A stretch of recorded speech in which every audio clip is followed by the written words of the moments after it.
That's right, you guys. You heard the news. You heard the news. I am supporting the No Snyderverse, No Money movement. And I'm going to tell you why.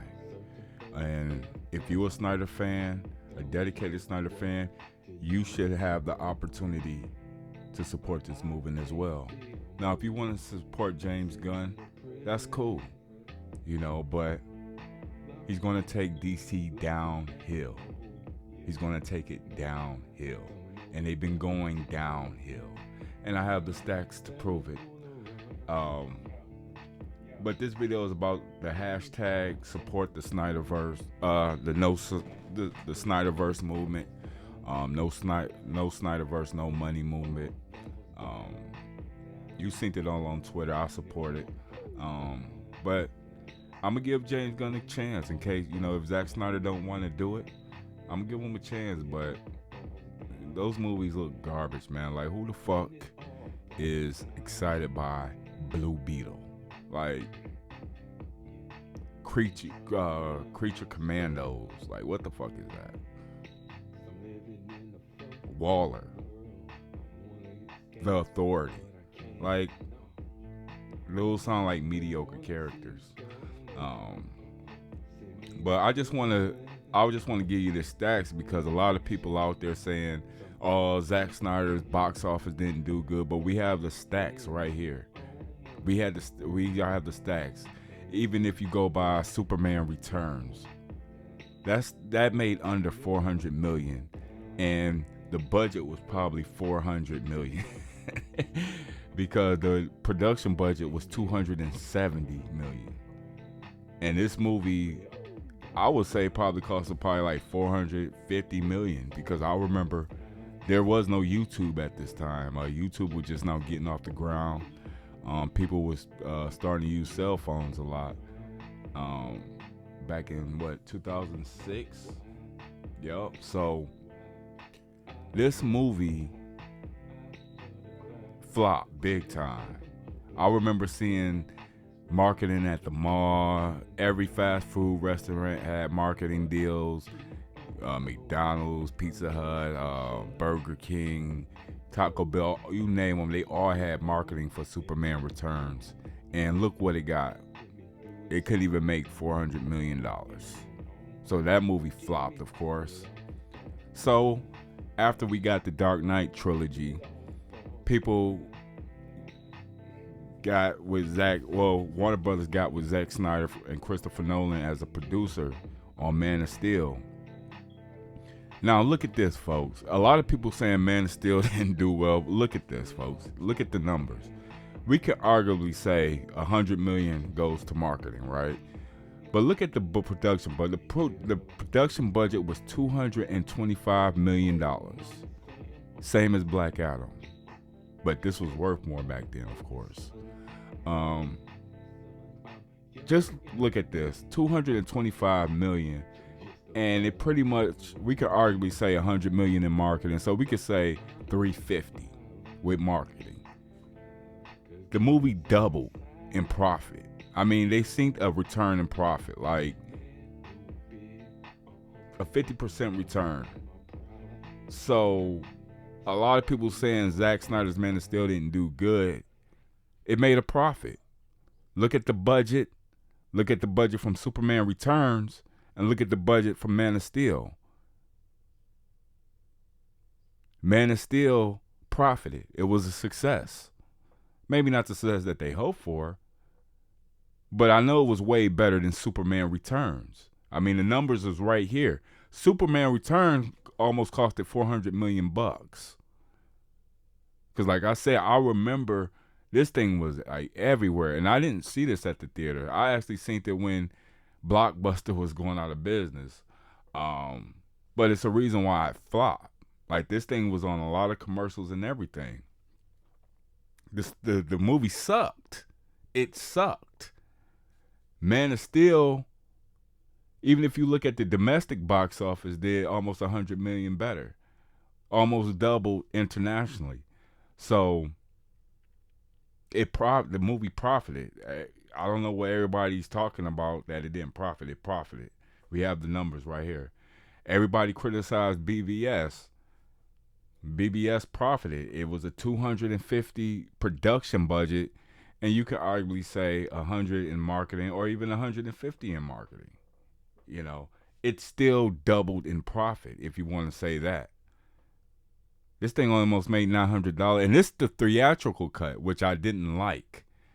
The one they released at the movies was garbage. I actually I remember going out to cinema confused because I mean a lot of important plots was taken out the movie, such as the important scene where the African lady actually got threatened by Lex Luger when she told the senator that. They didn't even show her getting killed. So we don't know why she made that lie as Superman in the movie version, but we found out in the Ultimate version that Lex Luger had threatened her, and they threatened to kill her, which they did kill her, and they didn't even show that in the movie. They threw her on the train tracks or the subway tracks. Another important thing is Superman helping the victims out of the Capitol. Like, he was helping people, flying them out of there. They didn't show that in the movie theater. And they didn't even show that movie with Lex Luger talking to Steppenwolf. That actually came out. I remember that the deleted scene came out after I got out the theater because I guess it was getting such bad reviews because it was choppy and sloppy. That I remember that scene had came out on Warner Bros. Released it like that following night. And I'm like, wow, like what the fuck happened? Because I was confused as fuck. But it seemed like when Zack Snyder was in charge, they was profiting. Like, even if you look at Wonder Woman, because he has something to do with that, we can look at the stats on that. Wonder Woman probably did the best out of them all. She came home with almost $500,000 at the domestic, well, $400 million at the domestic and $400 million overseas. But look at her budget. Her budget was less than 150 million. So we could argue say 100 million, 250 all together with marketing. If that, the thing almost tripled. Well, doubled. It doubled. Almost tripled. Wonder Woman almost sold 900 million worldwide. Now, everybody wants to say Aquaman did this and that, but Aquaman made almost $1 billion overseas, though.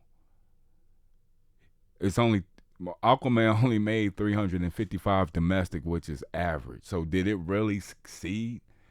James Wan may have something to do with that because he's from China or whatever, I believe.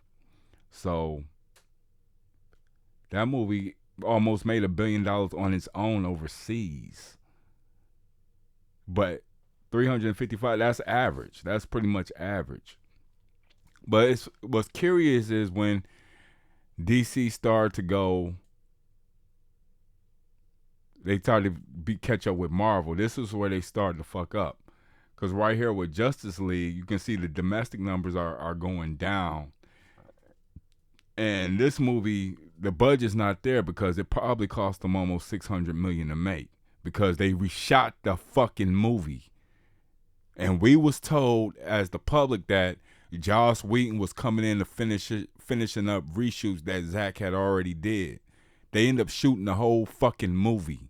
So this movie flopped. I mean, maybe 600, 700 million altogether with Zack's version and Joss Whedon's version. Because it was a whole new fucking movie. Like, they only used 2% of his footage. So I don't get where people saying that Zack Snyder has something to do with the downfall of DC.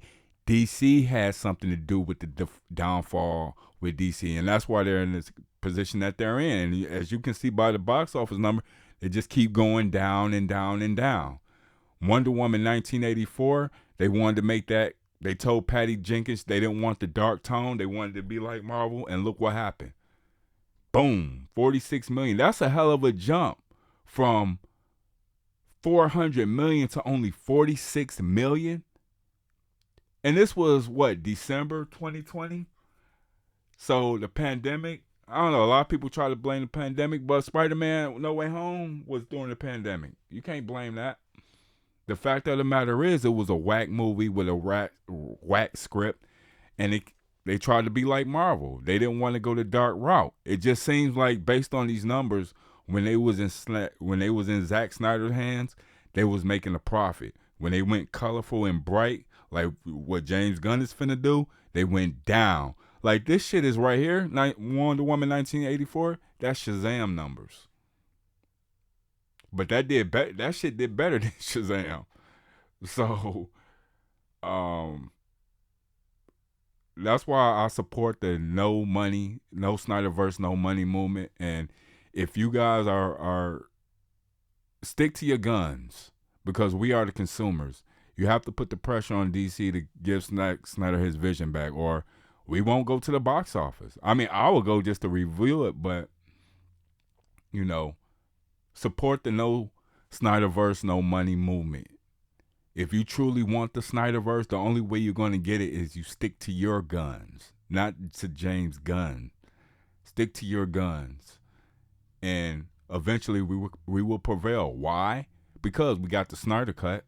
Remember, WB didn't even want us to have that. They didn't even want you to have the movie that you were supposed to have, and expect for you to settle down with mediocre ass movies like Shazam, Black Adam. And speaking of Black Adam, Dwayne Johnson couldn't even give him $1 billion. He couldn't even give him $700 million. That's because they're trying to follow the Marvel formula. And if James Gunn is going to reboot to this, you can expect with Blue Beetle. Is anybody excited by Blue Beetle? Now, if Blue Beetle is good, I eat my words. Now, let's honestly, come on, man.